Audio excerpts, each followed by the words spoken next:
very good morning and welcome to my classes. I am doctor Ashok Yadav. अब बच्चों हम बात कर रहे हैं एनिमल फिजियोलॉजी के विषय में।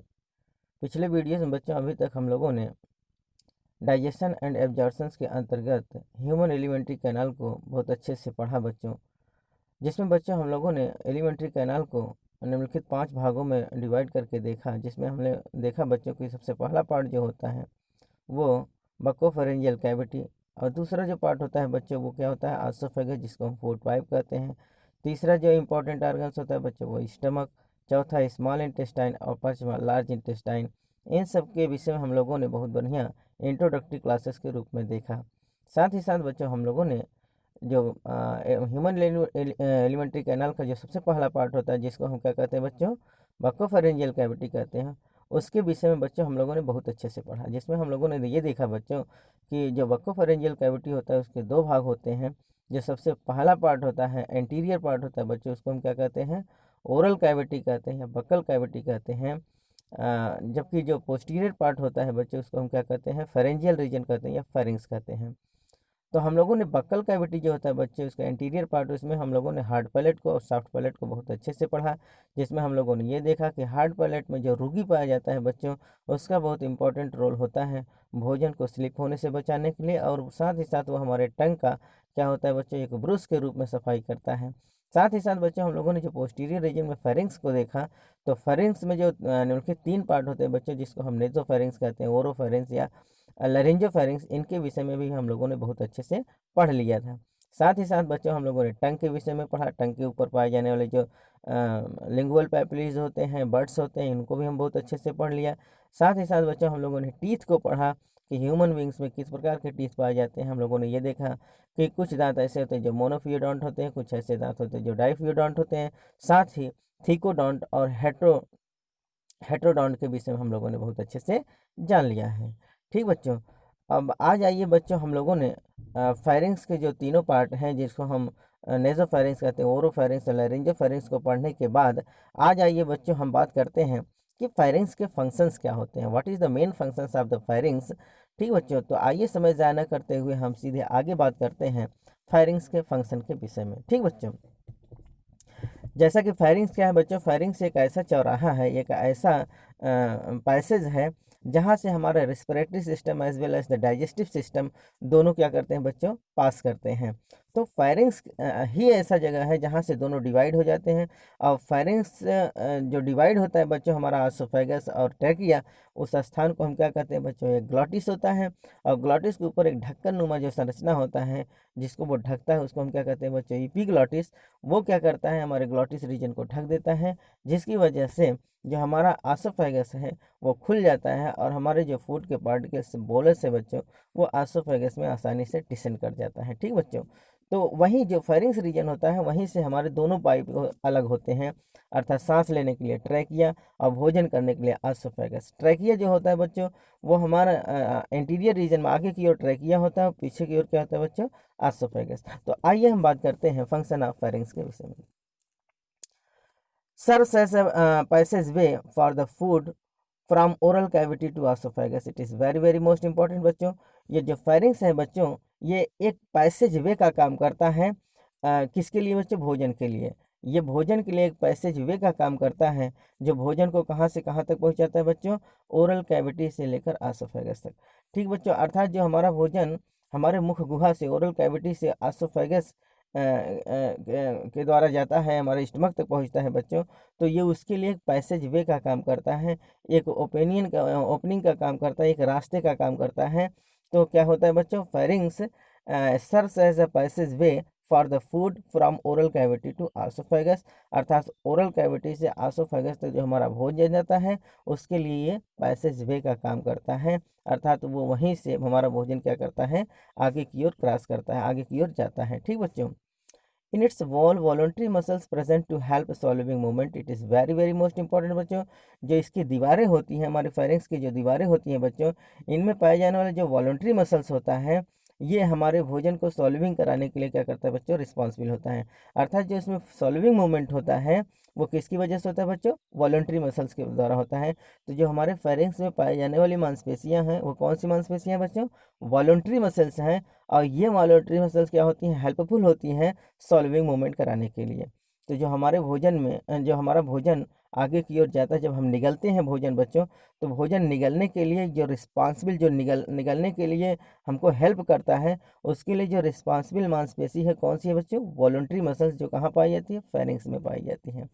अगला जो इसका इम्पोर्टेंट है बच्चों का तो है क्या है वो डिग्लूटिशन है। डिग्लूटिशन माने क्या होता है बच्चा, भोजन अर्थात भोज्य पदार्थों को अपने स्टमक के अंदर लेना, भोज्य पदार्थों को अंदर लेना, उसको हम क्या कहते हैं बच्चों, डिग्लूटिशन। अर्थात डिग्लूटिशन में भी फेरिंक्स का बहुत इंपॉर्टेंट रोल है। साथ ही साथ रेस्पिरेशन, जैसा कि अभी अभी हमने बताया कि फेरिंक्स ही एक ऐसा चौराहा है जहाँ से हमारा डाइजेस्टिव सिस्टम और हमारा रेस्पिरेटरी सिस्टम दोनों क्या होते हैं बच्चों, अलग होते हैं। तो ये जो फेरिंक्स होता है बच्चों, ये क्या करता है, फेरिंक्स से ही हमारा जो लैरिंजोफेरिंक्स होता है, लैरिंजोफेरिंक्स से ही क्या होता है बच्चों, हमारा एसोफेगस अलग हो जाता है। तो वहाँ जो इपिग्लॉटिस होता है बच्चों, वो ग्लॉटिस को ढक लेता है, जिससे हमारे रेस्पिरेटरी सिस्टम अर्थात ट्रैकिया में भोजन के पार्टिकल्स नहीं जा पाते हैं और ये भोजन जो है एसोफेगस में चला जाता है। तो हमारे श्वसन क्रिया में भी फेरिंक्स का बहुत इंपॉर्टेंट, क्योंकि फेरिंक्स ही ऐसा चीज़ है, एक ऐसा चौराहा है जहाँ से हमारा रेस्पिरेशन और डाइजेशन दोनों प्रक्रियाएं होती हैं। ठीक है बच्चों, it is very very most important. Vocal resonance, क्योंकि ये लैरिंजोफेरिंक्स का हम नाम ले रहे हैं, तो जो हमारा वोकल, जो हम बात करते हैं बच्चों, तो हमारे वोकल रिजोनेंस में भी जो हम लोगों का वॉइस बाहर आता है, इसके लिए भी जो रिस्पॉन्सिबल आर्गन होता है वो कौन होता है बच्चों, फेरिंक्स होता है। अगर फेरिंक्स ना होता बच्चों, तो वहाँ से हमारा जो लैरिंक्स काम करता है ये सब काम ना हो पाता। तो हमारे बोलने में भी हमारा जो वॉइस निकलता है अर्थात वोकल रिजोनेंस के लिए भी फेरिंक्स बहुत इंपॉर्टेंट होता है, बहुत इंपॉर्टेंट रोल प्ले करता है। secretion of mucus from the mucous membrane to lubricate the pharynx, very very most important बच्चों। अर्थात फायरिंग्स में ही जो म्यूकस मेम्ब्रेन पाए जाते हैं बच्चों, वहाँ म्यूकस मेम्ब्रेन से निकलने वाले जो म्यूकस होते हैं बच्चों, वो क्या करते हैं, फायरिंग्स को लुब्रिकेट करते हैं। और जब वो फायरिंग्स को लुब्रिकेट करते हैं तो फायरिंग्स से आसानी से हमारा भोजन जो है नीचे की ओर डिसेंड करता चला जाता है। और इसमें जो मस्कुलर कॉन्ट्रैक्शंस पाए जाते हैं बच्चों, वो हेल्पफुल होते हैं भोजन को नीचे ले जाने के लिए। तो म्यूकस मेम्ब्रेन से निकलने वाले म्यूकस क्या करते हैं बच्चों, फायरिंग्स को क्या करते हैं, लुब्रिकेट कर देते हैं और वो लचीला बना देते हैं, फ्लेक्सिबल बना देते हैं, जिससे हमारे भोजन आसानी से हमारे एसोफेगस से होते हुए हमारे डाइजेस्टिव ट्रैक में चले जाते हैं। ठीक बच्चों, it is very very most important. अगला जो इंपॉर्टेंट रोल है फेरिंग्स का वो क्या है बच्चों, provides drainage to nose, oral cavity and middle ear. It is very very most important बच्चों। फायरिंग्स से ही हमारी जो नाक की ओपनिंग होती है बच्चों, जो हमारा इंटरनल नेरिस है उसकी वो ओपनिंग कहाँ होती है बच्चों, नेजोफेरिंग्स में होती है। हमारा जो ओरल कैविटी है वो भी फेरिंग्स रीजन में खुलता है। साथ ही साथ जो हमारा मिडिल ईयर का जो ऑस्टिशियन ट्यूब होता है बच्चों, ऑस्टिशियन ट्यूब की भी ओपनिंग हमारा कहाँ होती है, नेजोफेरिंग्स में होती है।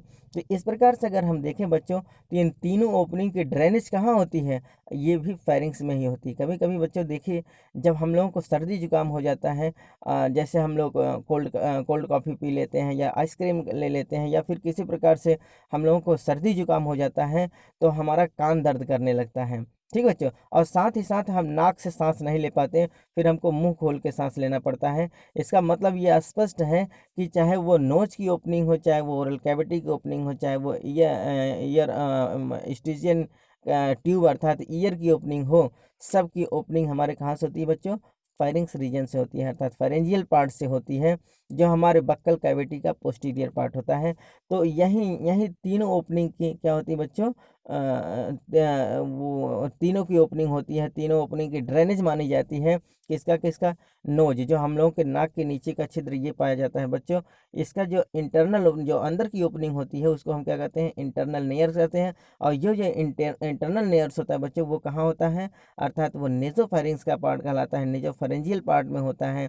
अब हमारा जो ये ओरल कैविटी है बच्चों, ये भी जो लास्ट का पार्ट होता है हमारे मुख का, उसको क्या कहते हैं बच्चों, ओरोफेरिंग्स कहते हैं।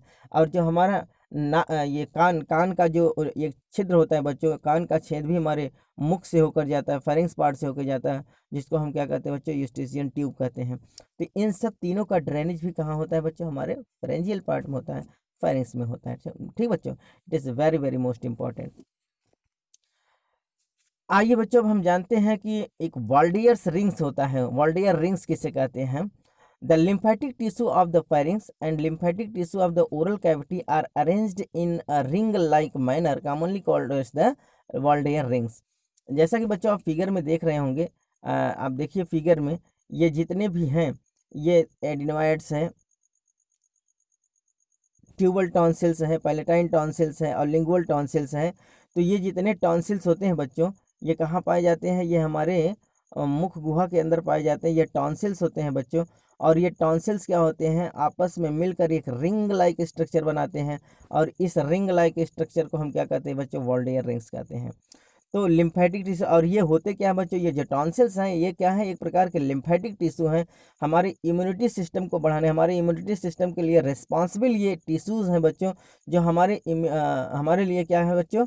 ये हमारे लिए जितने भी हमारे डेंजरस बीमारियां होती हैं या जितने फॉरेन बैक्टीरिया वायरस आते हैं, उनको ये मारने का काम करते हैं। ठीक बच्चों, तो एक प्रकार से ये हमको इन्फेक्शन से बचाते हैं, हमको बीमारियों से बचाते हैं।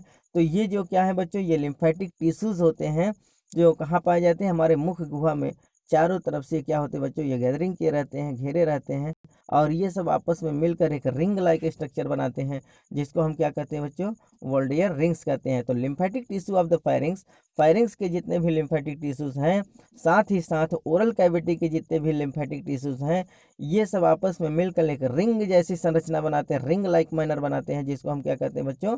वॉल्डियर रिंग्स कहते हैं। It is very very most important बच्चों, आप याद कर लीजिएगा। ये वॉल्डियर रिंग्स होता क्या है बच्चों? Waldeyer rings is nothing, it is only a type of the lymphatic tissues ना बच्चों, जो हमारे बक्कल कैविटी में पाए जाते हैं, अर्थात adenoid lymphatic tissue, tubal tonsils, palatine tonsils and lingual tonsils. आप देखिए बच्चों फिगर में, ये देखिए ऊपर का जो पार्ट है उसको हम क्या कहेंगे?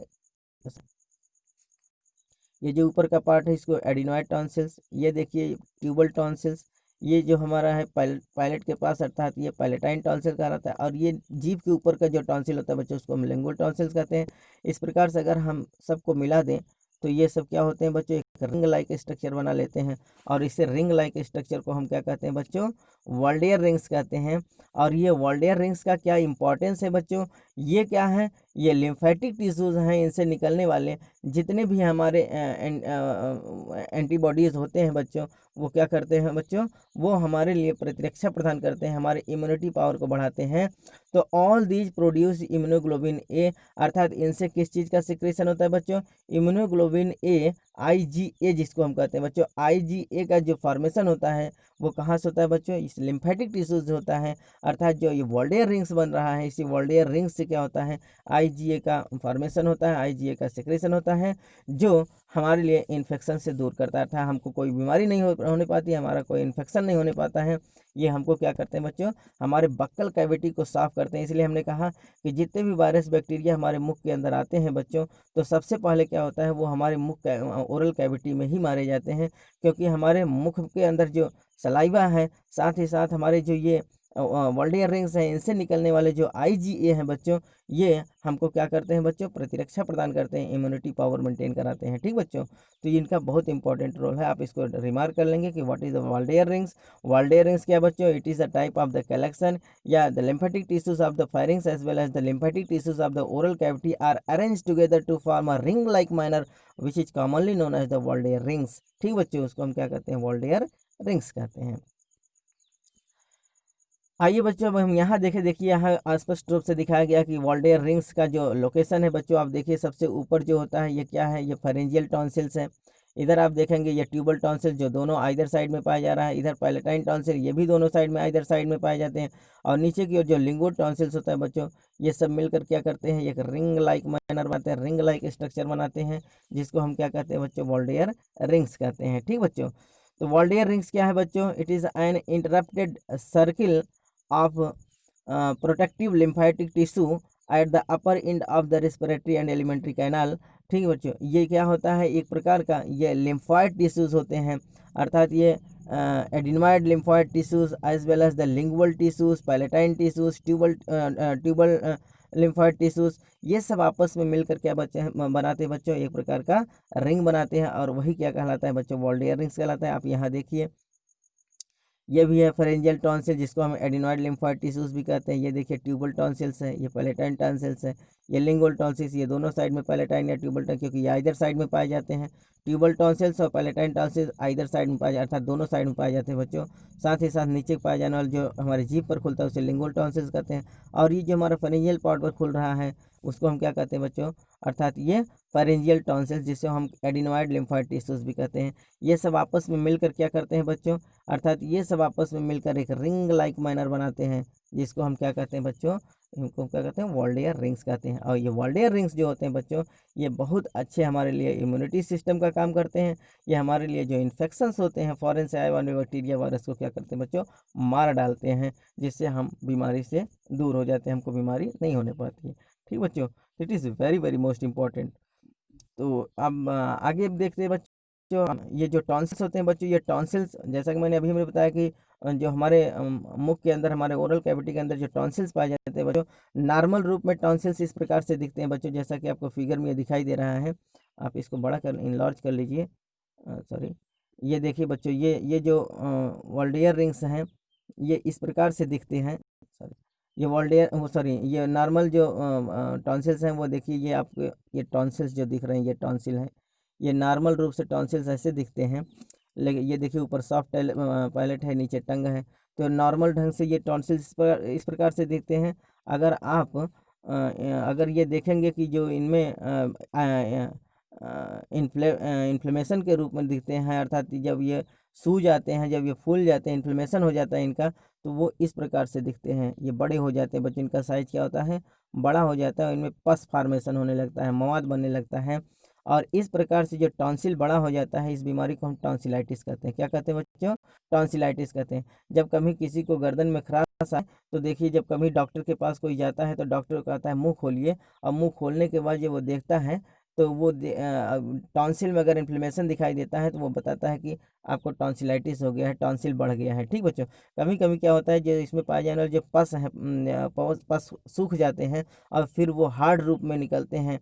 ठीक बच्चों, तो ये बिल्कुल बहुत हार्ड हो जाते हैं, इसी टॉन्सिल से निकलते हैं। तो टॉन्सिल क्या होता है बच्चों, ये जो होता है, या गले में जब खराश हो जाता है, या बहुत दिक्कत होता है किसी चीज़ को सॉल्विंग करने के लिए, भोजन को सॉल्विंग करने के लिए, तो डॉक्टर इसको चेक करके बताता है कि आपका टॉन्सिल बढ़ गया है। तो टॉन्सिल बढ़ने के, इन्फ्लेमेशन की इस बीमारी को हम क्या कहते हैं बच्चों, टॉन्सिलाइटिस कहते हैं। क्या कहते हैं बच्चों, टॉन्सिलाइटिस कहते हैं। जैसा कि आप देखिए आसपास फिगर में दिख रहा है, ये यूबुला है और नीचे का टॉन्सिल है। ठीक बच्चों, तो ये जो इबुला होता है ये क्या होता है बच्चों, ये हमारे सॉफ्ट पैलेट का सबसे नीचे लटकता हुआ भाग होता है। इसको हमने बहुत बार बता दिया है। यूबुला क्या है बच्चों, हमारे सॉफ्ट पैलेट का एक लटकता हुआ जो पोस्टीरियर पार्ट होता है उसको हम यूबुला कहते हैं। ठीक बच्चों, तो ये क्या है बच्चों, it is all about the firings. और फायरिंग्स में पाए जाने वाले, फेरियल रीजन में पाए जाने वाले जो टॉन्सिल्स होते हैं बच्चों, वो टॉन्सिल की इन्फ्लेमेशन को हम क्या कहते हैं बच्चों, जब उसका इन्फ्लेमेशन हो जाता है तो उसको हम क्या कहते हैं बच्चों, टॉन्सिलाइटिस कहते हैं। ठीक बच्चों, तो ये टॉन्सिलाइटिस। इधर आप देखेंगे और फिगर में एडिनॉइड हाइपरट्रॉफी, जब हमारे एडिनॉइड जो एडिनॉइड लिम्फेटिक टिश्यूज हैं वो जब हाइपरट्रॉफी, अर्थात वो हाइपरट्रॉफी माने क्या होता है बच्चों, साइज में बड़ा हो जाना। तो जब हमारा एडिनॉइड हाइपरट्रॉफी हो जाता है बच्चों, तो हमारा जो यूस्टेशियन ट्यूब है, जो नाक का छिद्र होता है, जो नाक का जो पैसेज है बच्चों, वो ब्लॉक हो जाता है।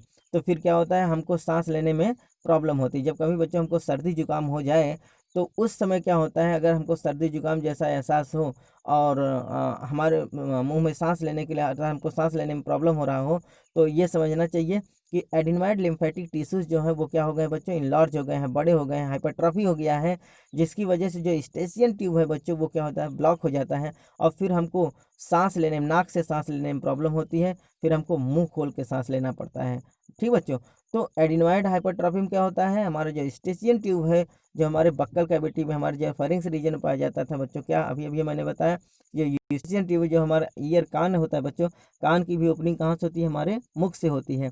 तो जब एडिनॉइड हाइपरट्रॉफी हो जाता है तो जो यूस्टेशियन ट्यूब है, जो ऑडिटरी पोर है, वो क्या हो जाता है बच्चों, बंद हो जाता है। और फिर हम क्या करते हैं, मुंह से सांस नहीं ले पाते, सॉरी नाक से सांस नहीं ले पाते और हमको मुंह से सांस लेता है। साथ ही साथ बच्चों जो एडिनॉइड हाइपरट्रॉफी होता है, इसकी वजह से जब ये कान का पैसेज बंद हो जाता है तो हमको कान में दर्द होता है। कभी कभी बच्चों आप एहसास करिए, जब हमको सर्दी जुकाम होता है तो हमको हमारे कान में भी दर्द होने लगता है। कान में क्यों दर्द होता है? क्योंकि यूस्टेशियन ट्यूब क्या हो गया, ब्लॉक कर गया है। और जब यूस्टेशियन ट्यूब ब्लॉक कर जाता है तो हमारे कान में दर्द होता है। कभी कभी आप जब सर्दी जुकाम में एहसास करिए कि जब हमको ये सर्दी जुकाम बहुत तेज़ी से हुआ रहे तो आप देखेंगे कि नेज़ल पैसेज बंद हो जाते हैं, हमको मुंह से सांस लेना पड़ता है, साथ ही साथ हमारे कान में दर्द होता है। क्यों? क्योंकि मैंने बताया था, चाहे वो ओरल कैविटी की ओपनिंग हो, चाहे वो क्या कहते हैं नोज़ की ओपनिंग हो, चाहे वो स्टेशियन ट्यूब की ओपनिंग हो, सब की ओपनिंग कहाँ होती है? हमारे बक्कल कैविटी में होती है, हमारे फेरेंजियल पार्ट में होती है। इसलिए जब ये एडिनॉइड हाइपरट्रॉफी हो जाता है, एडिनॉइड टिश्यूज में इन्फ्लेमेशन हो जाता है, तो हमको सांस लेने में भी प्रॉब्लम होती है, हम नाक से सांस नहीं ले पाते, हमको मुंह से लेना पड़ता है। साथ ही साथ बच्चों हमारे कान में दर्द होता है due to the blockage of the Eustachian tube. ठीक बच्चों, तो ये दोनों बीमारियां क्या है बच्चों? ये हमारे लिम्फेटिक टिश्यू से रिलेटेड बीमारियां हैं, टॉन्सिल से रिलेटेड बीमारियां हैं। कौन कौन बच्चों? Tonsillitis as well as the adenoid hypertrophy. और दोनों में हमको सांस लेने में दिक्कत होती है। अर्थात इसमें क्या, इसमें क्या होता है बच्चों? इसमें खराश आ जाता है, मतलब जब हमारा टॉन्सिलाइटिस होता है तो हमको खराश होता है, जबकि एडिनॉइड हाइपरट्रॉफी में हमको क्या होता है बच्चों? हमको मुंह से सांस लेने में प्रॉब्लम, सॉरी नाक से सांस लेने में प्रॉब्लम होती है, तो हम मुंह खोल के सांस लेते हैं। साथ ही साथ हमारे कान में दर्द होता है। क्यों? क्योंकि जो स्टेशियन ट्यूब है वो ब्लॉक कर जाता है। ठीक बच्चों, it is very very most important.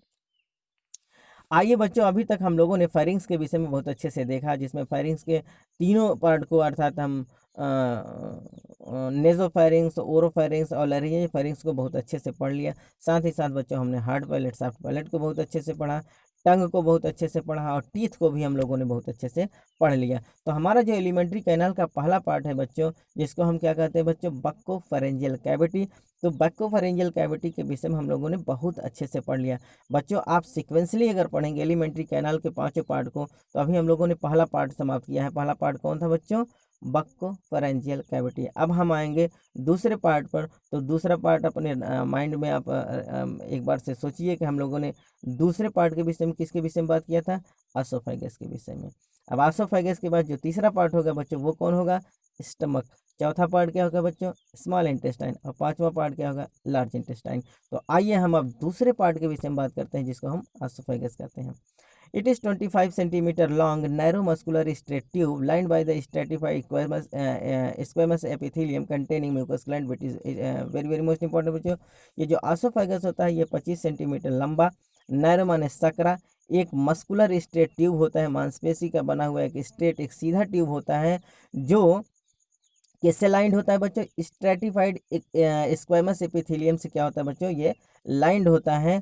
और कंटेनिंग द म्यूकस ग्लैंड, और इसमें क्या पाया जाता है बच्चों? म्यूकस ग्लैंड पाया जाता है। क्या पाया जाता है बच्चों? एसोफेगस में म्यूकस ग्लैंड पाया जाता है, जो म्यूकस का सिक्रेशन करता है। और ये म्यूकस क्या करता है बच्चों? हमारे एसोफेगस को बिल्कुल स्लिपरी बना देता है। भोजन के साथ मिलकर क्या करता है बच्चों? भोजन को आसानी से हमारे एसोफेगस में क्या करता है? डिसेंड कराता है। ठीक बच्चों, तो ये 25 सेंटीमीटर ये कहाँ पाया जाता है बच्चों? एसोफेगस, जो कि पिछला वीडियो से हमने बता दिया था कि ये हमारे यहाँ, अर्थात ये लैरिंजोफैरिंक्स से, अर्थात हमारे फेरिंग्स रीजन से लेकर हमारे कहाँ तक फैला होता है बच्चों? अर्थात थ्रोट से होकर ये हमारे थोरेसिक पार्ट तक आता है, जो लगभग कितना होता है बच्चों? 25 सेंटीमीटर लंबा एक ट्यूब होता है, जिसको हम फूड पाइप भी कहते हैं। तो ये 25 सेंटीमीटर लंबा नैरो सकरा एक मस्कुलर स्ट्रेट सीधा ट्यूब होता है, जो किससे लाइंड होता है बच्चों? स्ट्रैटिफाइड स्क्वेमस एपिथेलियम से लाइंड होता है, जिसमें क्या पाए जाते हैं बच्चों? म्यूकस ग्लैंड पाए जाते हैं। क्या पाए जाते हैं बच्चों? म्यूकस ग्लैंड पाए जाते हैं। It runs downwards through the neck behind the trachea and then runs through the thorax behind the heart and passes through the diaphragm into the abdomen. Very very most important बच्चों, इसके अगर हम location को देखें तो ये हमारे नीचे की ओर डिसेंड करता है, अर्थात ये हमारे नीचे की ओर रन करता है, और ये हमारे गर्दन में नेक से होते हुए, अर्थात ये ट्रैकिया के पीछे हमारा जो अगला पार्ट होता है बच्चों, सामने से ट्रैकिया होता है और पीछे हमारा एसोफेगस होता है। तो ये हमारे नेक से होते हुए, नेक से पास करता हुआ ये ट्रैकिया के पीछे पीछे जाता है। ट्रैकिया के पीछे से कहाँ पहुँचता है बच्चों? हमारे थोरेसिक पार्ट। पहले ये नेक है, नेक के ट्रैकिया, ये जो हमारा नेक पार्ट है बच्चों, नेक के ये सबसे आगे ट्रैकिया होता है, और इसके बिहाइंड में क्या होता है बच्चों? एसोफेगस होता है।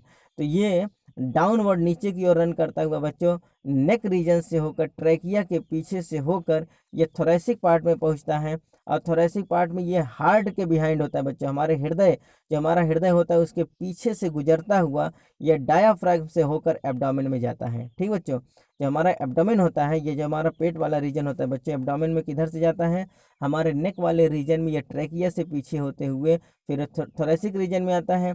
और थोरेसिक रीजन बच्चों हार्ट से पीछे, अर्थात हार्ट से पीछे बिहाइंड होता हुआ यह डायाफ्राम को क्रॉस करते हुए एब्डोमेन में पहुंचता है। डायाफ्राम क्या है बच्चों, ये हमारे एक ऐसा डिवाइडर है, ये एक ऐसा मस्कुलर पार्ट है बच्चों जो हमारे थोरेसिक पार्ट को एब्डोमिनल पार्ट से अलग करता है। जो हमारे ये थोरेक्स होता है, धड़ होता है बच्चों, इसको हमारे पेट से अलग करने के लिए बीचों बीच एक डिवाइडर होता है, एक मस्कुलर पार्ट होता है बच्चों, जिसको हम डायाफ्राम कहते हैं। तो डायाफ्राम में से होते हुए बच्चों ये नीचे एब्डोमेन में पहुंचता है, क्योंकि मैंने बताया कि डायाफ्राम के ऊपर थोरेक्स और नीचे एब्डोमेन, तो डायाफ्राम को क्रॉस करके नीचे एब्डोमेन में पहुंचता है। कौन बच्चों, आसोफेगस। तो आसोफेगस जो होता है बच्चों हमारे नेक पार्ट से होता हुआ, गर्दन के से होता हुआ, गर्दन में जो ट्रैकिया पाया जाता है बच्चों उसके पीछे होता हुआ फिर वो थोरेसिक रीजन पहुंचता है। थोरेसिक में हार्ट से पीछे होता हुआ, अर्थात हार्ट के बिहाइंड ये पाया जाता है। फिर वहां से ये डायफ्राम को क्रॉस करता हुआ एब्डोमेन में पहुंचता है। ठीक बच्चों, तो अगर हम इसके लोकेशन को, ये लोकेशन को प्रॉपरली आपको जानना चाहिए कि जो ये आसोफेगस है इसका लोकेशन क्या होता है बच्चों, ये ट्रैकिया के पीछे पाया जाता है। और ये ट्रैकिया के पीछे हमारे हार्ट के पीछे पाया जाता है, हमारे हृदय के जस्ट पीछे से ये गुजरता है बच्चों। ठीक है, it sharply bend to open into the stomach. जब ये बच्चों स्टमक में ओपन होता है तो वहाँ क्या होता है, थोड़ा सा इसमें बेंडिंग पाया जाता है, वो शार्पली बेंड होता है। वो बेंड क्यों हो जाता है बच्चों, वो इसलिए बेंड हो जाता है जिससे जो भोजन के पार्टिकल्स हैं, हमारे स्टमक में जो भोजन के पार्टिकल्स हैं, जो कंटेंट हैं बच्चों, वो फिर दोबारा आसोफाइगस में रिवर्स ना आने पाए, इसलिए वहाँ बेंडिंग हो जाता है। जैसा कि बच्चों आप समझिए, जो एलिमेंट्री कैनाल होता है उसका जो स्ट्रक्चर होता है वो ऐसे ही होता है, इस प्रकार से शार्पली बेंड हो जाता है इस प्रकार से। तो ये जो बेंड होता है बच्चों वो क्यों होता है, वो जो ये बेंडिंग यहाँ पाया जाता है बच्चों, वो बेंडिंग किस लिए पाया जाता है, वो बेंड इसलिए होता है जिससे कि भोजन के जो पार्टिकल, जो यहाँ स्टमक में भोजन के पार्टिकल्स हैं बच्चों, ये सीधे आसोफेगस में फिर रिवर्स न जाने पाए, इसलिए क्या होता है बच्चों, ये बेंड हो जाते हैं। अगर ये बेंड ना होता तो भोजन के पार्टिकल्स अगर ये सीधा होता है ऐसे बच्चों, तो जो भोजन यहाँ आते और वो आसानी से फिर क्या करते हैं, रिफ्लक्स कर जाते, ऊपर की ओर चले जाते। ठीक बच्चों, तो नेचर ने जो बनाया है इनको क्या किया है, जब ये स्टमक में इनका ओपनिंग होने लगता है बच्चों, तो स्टमक के ओपनिंग की जगह पर ही एक शार्प शार्प बेंडिंग पाई जाती है। और उस बेंडिंग, वो बेंडिंग इसलिए होता है बच्चों जिससे जो स्टमक के कंटेंट है, जो हमारे फूड पार्टिकल्स स्टमक में मौजूद हैं, वो फिर रिवर्स आसोफेगस में न जाने पाए। तो शार्प बेंडिंग क्यों पाई जाती है बच्चों, this sharp bend is a device to check back flow of stomach content into the oesophagus. Very very most important बच्चों, ये जो शार्प बेंडिंग पाई जाती है वो क्यों पाई जाती है बच्चों, ये इसलिए पाई जाती है कि जो स्टमक के कंटेंट हैं वो आसोफेगस में बैक फ्लो न करने पाए। ठीक बच्चों, नहीं तो फिर क्या हो जाता है, ज़्यादा से ज़्यादा जो हमारे भोजन के पार्टिकल्स हैं वो आसोफेगस में जाते रहेंगे और हमारा भोजन जो है प्रॉपरली पच नहीं पाएगा, स्टमक अपना पूरा काम नहीं कर पाएगा। तो नेचर ने उसको बेंड इसलिए बना दिया बच्चों कि जिससे भोजन जाए और आसानी से वहाँ कुछ समय तक रुक सके। तो इसको शार्प बेंडिंग पाया जाता है। साथ ही साथ बच्चों हमारे स्टमक में रुकने के लिए स्फिंक्टर भी पाए जाते हैं, जिसको हम क्या कहते हैं, आसोफेजियल स्फिंक्टर और पाइलोरिक स्फिंक्टर। तो यहाँ स्फिंक्टर भी पाए जाते हैं, इसलिए भोजन जाने के चांसेस नहीं होते हैं। स्फिंक्टर भी क्या होते हैं बच्चों, एक पार्शियल वाल्व जैसा काम करते हैं और वो भोजन को नहीं जाने देते हैं। पार्शियल वाल्व क्यों कहते हैं बच्चों, जो हमारे स्टमक में पाए जाने वाले स्फिंक्टर होते हैं वो पार्शियल वाल्व कहे जाते हैं। इसलिए कहे जाते हैं बच्चों, जो वाल्व होते हैं, एक्चुअल वाल्व जो होते हैं, वो यूनिडायरेक्शनल फ्लो कराते हैं, अर्थात जब एक बार कोई चीज़ अंदर चला आता है तो फिर वो रिवर्स जाने नहीं देते, अर्थात एक ही साइड में वो खुलते हैं।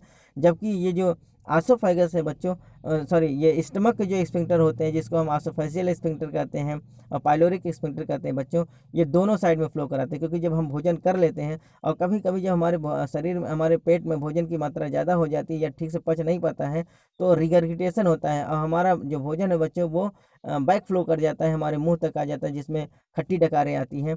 तो इसलिए बच्चों जो जो स्टमक में पाए जाने वाले जो वाल्व होते हैं ये दोनों तरफ फ्लो कराते हैं, इसलिए इसको पार्शियल वाल्व कहते हैं। जबकि एक्चुअल वाल्व जो होता है वो केवल एक साइड ही मूवमेंट कराता है और एक साइड ही वो एंट्री कराता है, दूसरे साइड को ले ब्लॉक कर। जैसे हमारे हार्ट में जो पाए जाने वाले वाल्व होते हैं वो क्या होते हैं बच्चों, एक्चुअल वाल्व होते हैं, क्योंककि एक बार ब्लड जब हमारे हार्ट में चला आता है अर्थात एट्रिया में चला जाता है, एट्रिया से वेंट्रिकल में चला जाता है, तो पुनः वो रास्ते से अर्थात वेंट्रिकल से एट्रिया में नहीं आता, अर्थात उस वाल्व से फिर दोबारा वो नहीं आते, फिर उनके लिए दूसरा वाल्व खुलता है। ठीक बच्चों, तो उसको हम एक्चुअल वाल्व कहते हैं, जो केवल एंट्री कराएं और वो आउटफ्लो ना होने दे, एक ही रास्ते में एंट्री हो, तो उसको हम क्या कहते हैं बच्चों, एक्चुअल वाल्व कहते हैं। जबकि स्टमक में पाई जाने वाला जो एक्सफिंक्टर होता है उसको हम पार्शियल वाल्व कहते हैं, क्योंकि इसमें दोनों दिशाओं में, दोनों साइड में क्या होता है बच्चों, ओवरफ्लो होता है, अर्थात दोनों साइड में इनका क्या होता है, मूवमेंट होता है। जबकि एक्चुअल वाल्व में दोनों साइड में मूवमेंट नहीं होता। तो हमारे स्टमक में क्या होता है बच्चों, एक शार्प बेंडिंग पाया जाता है, जो हमारे भोजन को हमारे स्टमक में पाए जाने वाले जो फूड पार्टिकल्स हैं उनको ओवर बैक फ्लो होने से रोकता है। साथ ही साथ बच्चों हमारे स्टमक में दो स्फिंक्टर पाए जाते हैं, कौन कौन बच्चों, अर्थात एक एसोफेजियल स्फिंक्टर और दूसरा जो होता है बच्चों पाइलोरिक स्फिंक्टर, जो क्या होता है हमारे जो भोजन के पार्टिकल्स हमारे स्टमक में हैं उनको ओवरफ्लो होने से बचाता है, जिससे आसानी से भोजन के पार्टिकल्स हमारे स्टमक में पड़े रहते हैं। ठीक बच्चों, it is very very most important.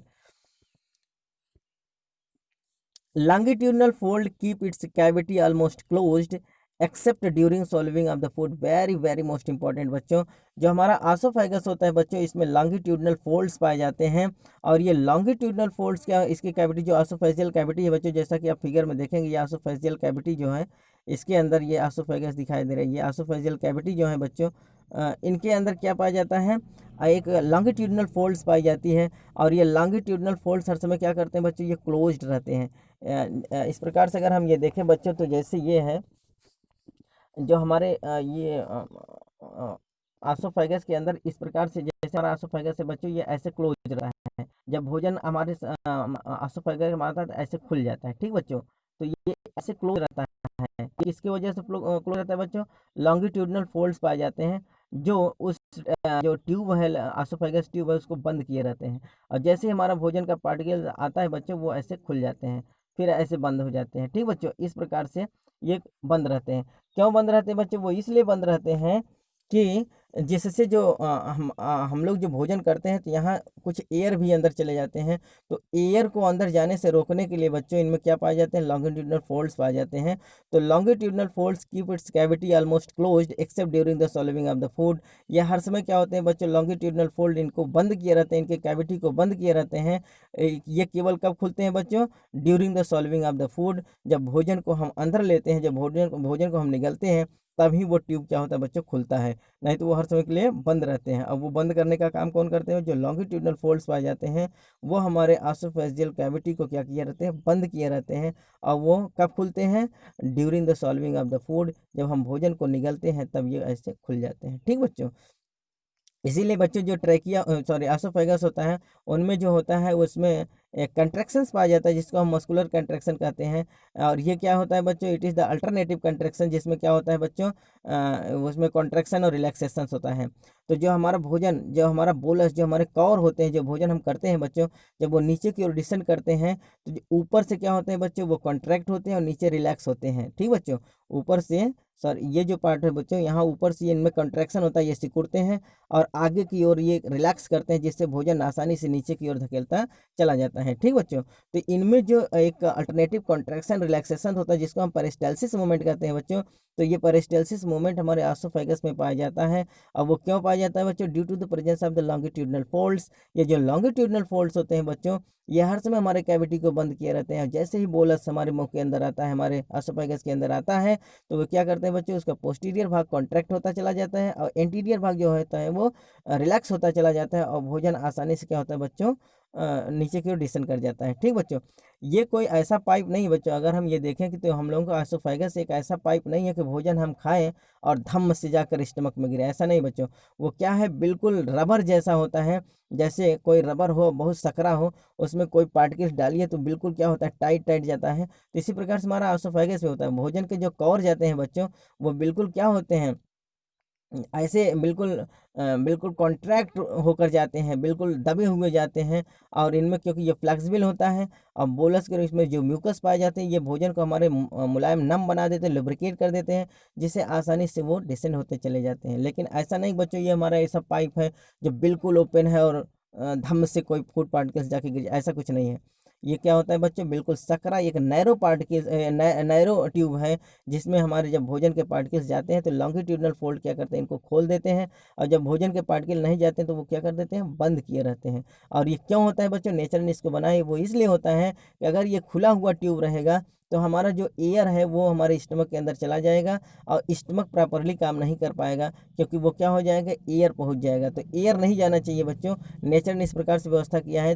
एक तो एलिमेंट्री कैनाल को वो ऐसा बनाया है, बिल्कुल नैरो ट्यूब बनाया है, जिससे एयर नहीं जा पाता। साथ ही साथ जब हमारे स्टमक के पास पहुंचेगा या स्टमक की तरफ जो ओपनिंग होता है बच्चों, वहाँ शार्प बेंडिंग पाई जाती है। साथ ही साथ नेचर ने दो एक्सपेंक्टर भी दिया है, जिसको हम pyloric sphincter as well as the क्या कहते हैं बच्चों, ऑसोफेजियल, गैस्ट्रो ऑसोफेजियल स्फिंक्टर भी कहते हैं। तो दो स्फिंक्टर क्या करते हैं, उनको एयर से बचाते हैं। ठीक बच्चों, अब देखिए इस फिगर में स्पष्ट रूप से दिखाई दे रहा है, सॉरी, आप इसमें देखें, the oesophagus serves to convey the food by peristalsis from the pharynx to the oesophagus, sorry, pharynx to the stomach. Oesophagus क्या होता है बच्चों, एक प्रकार से हमारा एक कन्वे करता है किसको, फूड को, अर्थात जो पेरिस्टाल्सिस जो मैंने बताया एक सिस्टमेटिक जो अल्टरनेटिव एक कॉन्ट्रैक्शंस ऑफ द मसल्स होता है, जिसको हम पेरिस्टाल्सिस मूवमेंट कहते हैं बच्चों। तो पेरिस्टाल्सिस मूवमेंट कहाँ पाया जाता है बच्चों, आसोफेगस में पाया जाता है, जो हमारे भोजन को फारिंक्स से स्टमक तक ले जाने में मदद करता है।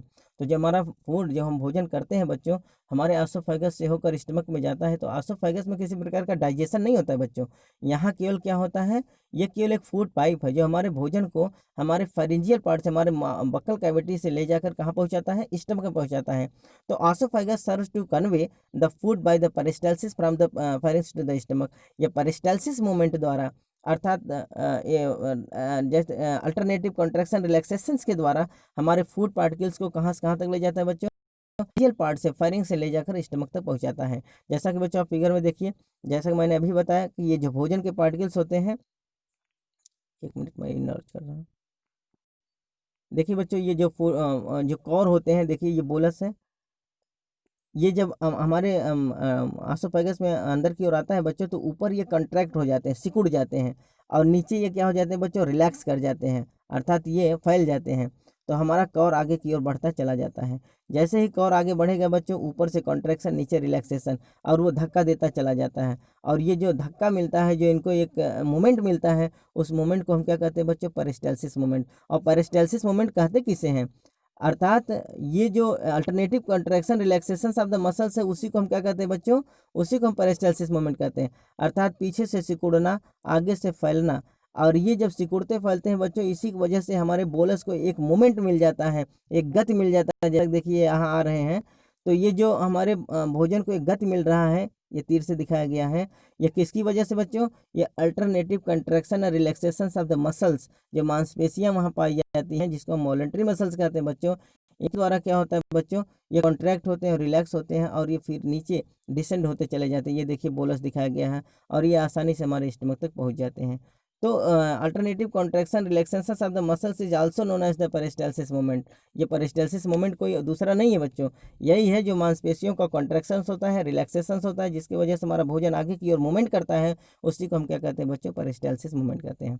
तो आइए देखते हैं पेरिस्टाल्सिस को डेफिनेशन के रूप में हम जाने तो क्या होता है। Peristalsis is the series of the wave of contraction from one end to the another end is meant for the pushing of the food. तो पेरिस्टाल्सिस मोमेंट क्या है बच्चों, अर्थात कॉन्ट्रैक्शंस, एक मांसपेशियों के कॉन्ट्रैक्शंस का एक ऐसा धारा है, एक ऐसा वेव है, जो एक साइड से दूसरे साइड की ओर होता है, अर्थात ऊपर से नीचे की ओर आता है बच्चों, और जो भोजन को पुश करने का काम करता है। हमारा जो भोजन है बच्चों, वो पुश होता है, नीचे की ओर आता है, वो किसकी वजह से होता है बच्चों, पेरिस्टाल्सिस मूवमेंट के द्वारा होता है। तो पेरिस्टाल्सिस क्या है बच्चों, ये कॉन्ट्रैक्शंस, अर्थात जो हमारे कॉन्ट्रैक्शन मसल्स होते हैं, जो हमारे मांसपेशियां होती हैं बच्चों, वो कॉन्ट्रैक्ट कराती हैं। तो ये कॉन्ट्रैक्शंस का एक ऐसा वेव है, एक ऐसा सीरीज है, जो हमारे भोजन को एक एंड से दूसरे एंड तक क्या करता है बच्चों, पहुंचाता है, और वो हमारे भोजन को स्टमक तक ले जाता है। तो peristalsis the series of the ये series of wave of contraction from one end to the another end is mean for the pushing of the food, अर्थात ये हमारे भोजन को नीचे धकेलने का काम करता है। तो पेरिस्टालसिस मूवमेंट क्या है बच्चों? It is the alternative contraction and relaxation of the voluntary muscles which is useful for the pushing of the food into the stomach. तो हमारे भोजन में जो स्टमक भोजन को जो स्टमक में ले जाने का काम करता है वो कौन करता है बच्चों? अर्थात वो पेरिस्टालसिस मूवमेंट द्वारा हमारे ऑसोफेगस के अंदर पाए जाने वाले जो मसल्स हैं वो एक अल्टरनेटिव कॉन्ट्रैक्शन रिलैक्सेशंस के द्वारा हमारे भोजन को गति प्रदान करते हैं और वो भोजन हमारे स्टमक में चला जाता है। अब muscular sphincter that is the gastro-oesophageal sphincter regulate the opening of oesophagus into the stomach. जैसा कि बच्चों अभी हम लोग बात किया कि जो गैस्ट्रोएसोफेजियल, जहाँ से हमारा ऑसोफेगस स्टमक में एंट्री करता है बच्चों, जहाँ से हमारे ऑसोफेगस की इंड होती है और स्टमक का स्टार्ट होता है बच्चों, वहीं उसी छोर पर उसी पॉइंट को हम क्या कहते हैं बच्चों? गैस्ट्रोएसोफेजियल। वहीं एक वाल्व पाया जाता है, वहीं एक वाल्व अर्थात वो क्या करता है बच्चों? हमारे जो स्टमक के कंटेंट है उसको ऑसोफेगस में जाने से रोकने के लिए एक वाल्व पाया जाता है जिसको हम स्फिंक्टर कहते हैं। और इस स्फिंक्टर का क्या नाम होता है बच्चों? Gastro oesophageal sphincter. क्यों? क्योंकि पेट का कनेक्शन सीधे ऑसोफेगस से हो रहा है और उस जंक्शन पर जो स्फिंक्टर पाया जाता है उसको हम क्या कहते हैं बच्चों? Gastro oesophageal sphincter which regulate the opening of the oesophagus into the stomach. जो ये क्या करता है, किसको रेगुलेट करता है बच्चों? अर्थात ऑसोफेगस को ओपन कर देता है और फिर वो स्टमक में एंट्री कर जाता है। ठीक बच्चों, जैसे हमारा भोजन वहाँ आता है, टच करता है स्फिंक्टर को, तो ऑसोफेजियल जो स्फिंक्टर होता है जिसको हम गैस्ट्रो ऑसोफेजियल स्फिंक्टर कहते हैं वो खुल जाता है और हमारे भोजन के पार्टिकल स्टमक में पहुँच जाते हैं। तो वो क्या है बच्चों? एक प्रकार का वाल्व है, एक प्रकार का रुकावट है। जैसे वहाँ भोजन पहुँचेगा तब वो खुलता है और भोजन फिर स्टमक के अंदर चला जाता है, फिर बंद हो जाता है, जिससे एयर के पार्ट या एयर जो है हमारे स्टमक में एंट्री न करने पाए। ठीक बच्चों, जैसा कि बच्चों आप देखिए ये फिगर में दिखाई दे रहा है, ये ऑसोफेजियल स्टेज है, ये है, और यहाँ देखिए ये यही है, अर्थात ये स्टमक है और ये ऑसोफेगस है। ये जो जंक्शन होता है बच्चों, यही जंक्शन पर वाल्व पाया जाता है जिसको हम क्या कहते हैं बच्चों? गैस्ट्रो ऑसोफेजियल वाल्व कहते हैं। और ये वाल्व क्या करता है? एक प्रकार से रुकावट का काम करता है। ये क्लोज किया रहता है किसको बच्चों? स्टमक के लिए, अर्थात जिससे भोजन के पार्टिकल्स के साथ जो एयर आते हैं वो हमारे स्टमक में न आने पाए। तो यहाँ एक क्या पाया जाता है? वाल्व, जिसको हम क्या कहते हैं बच्चों? ये देखिए लोअर ऑसोफेजियल स्फिंक्टर है और इसी इसी जगह पर वाल्व पाया जाता है। जब भोजन के पार्टिकल्स हमारे आ जाते हैं बच्चों तो ये खुल जाता है और फिर आसानी से भोजन हमारे स्टमक के अंदर पहुंच जाता है। ठीक बच्चों, तो it is all about the oesophagus. आज हम लोगों ने बच्चों ऑसोफेगस को बहुत अच्छे से पढ़ा है। कल के वीडियोस में बच्चों हम जो तीसरा पार्ट होता है जिसको हम कहते हैं स्टमक, कल हम लोग स्टमक के विषय में बात करेंगे। उम्मीद है बच्चों आपको ये लेक्चर अच्छा से समझ में आया होगा। अगर बच्चों हमारे वीडियोस अच्छे से समझ में आया हो तो आप हमारे चैनल को ज़्यादा से ज़्यादा सब्सक्राइब करें और अपने यार दोस्त में बच्चों इस वीडियोस को ज़्यादा से ज़्यादा शेयर करें, जिससे उनकी भी तैयारी सुचारू रूप से चल सके। हमारे जितने भी अपडेटेड वीडियोस हैं बच्चों वो आपके पास तक पहुँचे, इसके लिए आप बेल आइकन को प्रेस कर देंगे तो हमारे जितने भी अपडेटेड वीडियोस हैं आपके पास तक पहुँचते रहेंगे। तब तक के लिए बच्चों धन्यवाद।